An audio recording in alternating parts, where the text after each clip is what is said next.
Hello, everybody, and welcome to week 2 of the Illuminerdi's post-credits WandaVision Weekly. My name is Richard Nevins. I'm your host for this ride through the MCU's Phase 4, and today we get to talk about WandaVision Episode 3. Now, to recap where we left off last week with our double-dose debut of WandaVision, the first new property of Phase 4, we had Wanda and Vision originally getting settled into their new home of Westview. Everything was in black and white. We got Wanda and Vision was at work, doing his thing. Then they got dinner with the Hearts that night. And everything went crazy after that because we realized that they were being watched by S.W.O.R.D., the MCU's representation of S.W.O.R.D.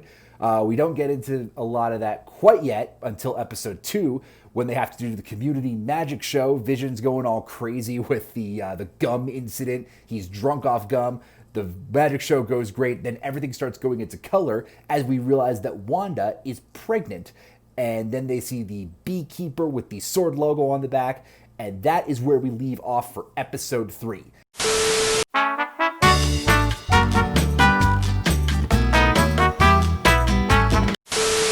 Now, episode 1 was totally 50s, episode 2 was 60s, now we get to go into full 70s. Think Brady Bunch, think Happy Days with the intro, once again composed by the same composers that made the songs for number 1 and 2, and we get into a crazy episode 3, especially toward the end. We start off with Wanda confirming with the doctor that she is in fact pregnant. He indicates to her that she's about 4 months along, which is absolutely crazy considering that they just realized she was pregnant about 12 hours before she and Vision. They were giving him the fruit analogies, how far along the baby should be. Wanda, of course, makes a couple great jokes about the line of questioning being fruitless. Vision gets a nerves joke in there. But Wanda, in all, is ecstatic about her pregnancy. That's what she and Vision were hoping for. The comics bring their kids along later on, and then that will come at a later date in this show. But we get the first teases of Wanda and Vision being parents. Then they meet up with Herb as their next door neighbor, as the doctor is going to Bermuda. And the weird thing about this episode is that this is the episode where things start getting really weird a lot more often. Herb is just cutting his bushes, cutting his lawn and everything, and he just starts chopping into the wall with an electronic weed whacker, which of course weirds Vision out, because why would you chop into a wall, and why would you be able to chop into a wall? But he, brushes it off right now. It's no big deal for now. And then he gets back in the house, and Wanda is already getting bigger and more pregnant. He uses his super speed to catch the papaya that falls in front of her, and her pregnancy is just speeding along, I assume because this is a crazy alternate reality, and they can basically make anything they want in there. Vision gets a good fruit joke in there, I can't wait to be a proud papaya. Of course, bringing the laugh track again, just as they did in the first 2 episodes. Then they move on to Wanda and Vision getting the baby's room all set. Wanda's making the crib with her hands and all the baby accoutrement and everything. Vision's reading about the pregnancy, trying to figure out, how far they are along. And at that point, Wanda is getting so pregnant, so big, that he believes that she is about 6 months pregnant about halfway through the episode, especially since she's feeling the first kicks. And then they start debating on baby names. Of course, Wanda wants Tommy, Vision wants Billy, they have their reasons and all, as every good parent does, for what they want to name their children. And then they still don't have a debate settled on that yet, although things start getting really, really weird right after that too, just as it has the whole episode so far. So then Vision in the next scene is seen talking to this little doll that they've got going, we have an understanding, because he is, of course, nervous as hell about being a parent, as I'm sure Wanda is too. And then Wanda starts to feel even weirder as she's in the kitchen, and Vision, uses super speed to rush through the pregnancy book to see where she is. She's starting to feel early false contractions, inside her with baby and everything, which usually happens in the third trimester, as Vision was mentioning. They're trying to go through their breathing exercises together. And then Wanda then has her first real fake contraction, which of course makes everything go nuts around the house. There's lights that go out. The entire electricity for the whole block, gets knocked out. They have to check on that and check how their neighbors are doing. And then they start to realize that things are getting super strange really, really fast. Vision was recollecting dinner with the Hearts, what's going on then. And he said he thinks something is wrong with what's going on, which is obviously the case because they're in an alternate reality. And they, of course, have no idea what's going on. But then here's where it gets trippy even more so. The footage rewinds. Just like it did at the end of the second episode when Wanda sees the beekeeper and she rewinds Vision and Wanda back into their house. So it rewinds and then everything seems good after that. Vision is just excited about the baby coming. Wanda says from the trailer, we don't know what to expect. And, of course, none of us know what to expect from this series because it has been so crazy already. And then Wanda starts having real contractions, which causes Vision to start freaking out. He's flying in the air. They're trying to do the breathing exercises to get everything under control. Then, of course, the sprinklers go out in their house, spraying everything with water. They're all wet. And that, of course, is an indication that Wanda's water has broke and she is about to give birth, which is absolutely nuts. They're so not ready for it, considering Vision makes the jokes that the baby is approximately 9 months early. Wanda tries to get some wind in to dry everything because she's a Scarlet Witch and can do that at will. And then Vision tries to call the doctor, but of course he is about to go out of town for a trip on Bermuda, and they can't get to him because the phone line is dead anyway, so he has to rush over, use his super speed to get to the doctor's house while Wanda is there frantically trying to not go through labor. And of course, as that happens, she notices some stuff going on in the baby room. And then, of course, through all this craziness, Geraldine ends up coming over to Wanda's house unexpectedly as she's giving birth. So she has to, fly a coat on her to try to hide her pregnancy because Geraldine doesn't know she's pregnant. She opens the door just looking for a bucket because apparently her house sprung a leak just as Wanda's did, just as every house on the block did. So she's trying to do that. Wanda's trying not to give birth right in front of her. So then she has to get Geraldine to start talking about what she's been going through with this temp job and everything. She sits on the couch. Wanda's trying to hide everything from her. And then a actual stork comes out from the baby room that Wanda has to also hide from Geraldine because she has to hide a ton from Geraldine since she's going nuts. She tries using her powers to get rid of it, the red smoke coming around it. Obviously to no avail. The stork is still there, indicating that she is with child that is about to come very, very soon. She's talking with Geraldine. Geraldine ends up getting hired at this temp job that she was telling Wanda about. And this is all while Vision's trying to get the doctor, and he ends up using his super speed to help get the doctor back to their house because the doctor's car broke down and he can't go on his trip to Bermuda as originally planned. And then they go into the baby room, Wanda and Geraldine.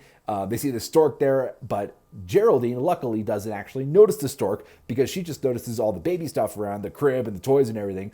Wanda drops the vase that she is holding at the moment, of course, because she is about to give birth right then. Geraldine crazily realizes that she's pregnant, tries to help her through it, get her to the ground, and then everything around the house starts going haywire. Pictures start spinning, the lamp drops, there's water spurting out from all of the sinks and everything as Wanda is trying to give birth. Geraldine helps her out, as best she can in a panic, and then Wanda ends up giving birth to her first baby through all this. Vision and the doctor get back to the house. Right after that happens, Vision gets to transform back into himself to see his first child as Wanda is, laying there holding him and everything. But then, of course, because she still looks pregnant, she ends up going through labor again, and she has twin boys. Which is straight out of the comics. Their superhero names are Wiccan and Speed, and then they ended up getting to name them both names that they were debating against. They agreed on Tommy when the first boy came out, and then they, of course, went straight to Billy as the other one was coming out. So they're happy. The doctor says everything's good with Wanda. The babies look great. Geraldine did an outstanding job at helping Wanda through everything. And it seems like everything is good as Vision walks the doctor out. Geraldine and Wanda start talking about the babies, and then Wanda reveals to her that she is a twin herself, as we know from the events of Avengers Age of Ultron, her origin story in the MCU. She's talking about her brother Pietro, how she's a twin and everything, ends up singing a song to the babies. It sounds like in Sokovian, and then Geraldine gets this weird look on her face, like she knows more than she's letting on, and then she blurts out, "He was killed by Ultron, wasn't she?" Which, of course, nobody should know, because Wanda and Vision are the only ones in this reality that know that, or that should be the case. And this is all as Vision is talking to Agnes and Herb outside, and it seems like Herb is trying to tell Vision something about this world that they're in, about this life that they're living, that isn't right, as Vision has been surmising the entire episode so far. Agnes kind of shuts him up because she gives him this death glare that, if he says anything more, she looks like she's about to kill him. She rides away on her bike all happy, doesn't show Vision any of it. And then Herb goes back into the house, as Vision is standing there perplexed, befuddled, whatever you want to call it.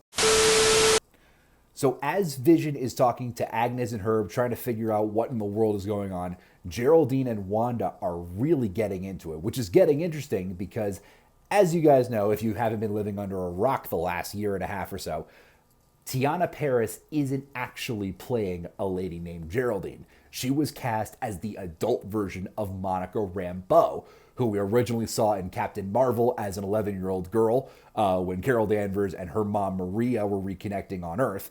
And then she has grown up into what seems to be a full-on sword agent, as Wanda notices by the necklace that she is wearing. It's a sword necklace. She has seen the symbol before on the Beekeeper. She saw it on the helicopter in episode 2. And she's starting to realize that Geraldine / Monica Rambeau may know more than she is letting on. Monica tries to hide it from her. She's just trying to take care of the baby, but Wanda's trying to get her out of her house because she thinks she's dangerous. They get into it. Wanda's trying to get Monica to reveal who she actually is. Monica won't do it, and the look on the Scarlet Witch's face when Monica won't tell her anything, it looks like she is ready to lay a serious smackdown on Monica Rambeau. Vision comes back in, puts his face back on, and Monica is gone. Wanda said she had to rush home, but then the screen starts doing some weird things. It goes from a full screen to widescreen, and then you see a night version of Westview. It's at night, and it looks like this might be in the real world because you could see an invisible wall of sorts, a weird colored wall that Monica just flies out of. She tumbles onto the ground, onto her back, and then a ton of what looks like government vehicles surround her. She's in a panic, she's exhausted, and all these government vehicles, these cars, planes, everything starts shining lights on her. And that is where the episode ends, as Daydream Believer from one of the other trailers starts playing. And this is the first time in this series that you actually get to see anything really outside of Wanda and Vision's Westview. So this is going to set up some really, really crazy stuff for the next couple of weeks as they finally start to reveal the real Westview and what is supposedly the fake Westview that Monica is infiltrating with Wanda and Vision. Now, I don't know how long it's going to take for Monica to reveal herself as Monica Rambeau, or if she even has her powers or anything, since she turns into the superhero Photon in the comics. But it is going to be a really interesting next couple of weeks of WandaVision.